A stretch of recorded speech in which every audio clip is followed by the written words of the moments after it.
Good afternoon, সবাইকে অনেক অনেক স্বাগত আমার চ্যানেলে। আমি দুঃখিত যে গতকাল আমি আমার টিপসটা শেয়ার করতে পারিনি। আজকে আমি আপনাদের সাথে শেয়ার করে দিচ্ছি টিপসটা।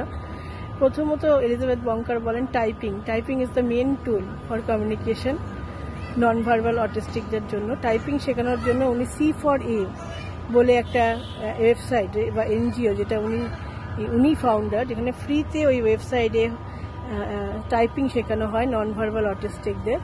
আর তিনি একটা স্টেন্সিলের ব্যবহার কথা বলেন। স্টেন্সিল দিয়ে, যেমন কাউকে যদি আপনি প্রশ্ন করেন what is the colour of an apple non verbal অটিস্টিককে, তার অ্যান্সারটা হবে রেড।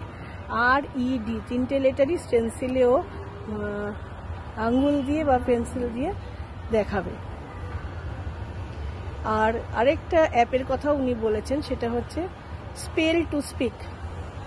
এই অ্যাপটা অ্যান্ড্রয়েড ফোনে অ্যাভেলেবেল আছে, এই অ্যাপটাতেও আপনারা ইউজ করতে পারেন।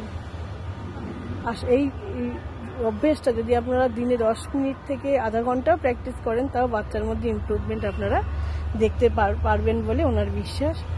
আর চ্যানেলটা ভালো লাগলে, টিপসগুলো আপনাদের যদি মনে হয় যে হ্যাঁ ভালো লাগছে, তাহলে লাইক, শেয়ার অ্যান্ড সাবস্ক্রাইব করবেন। ভালো থাকবেন, সুস্থ থাকবেন।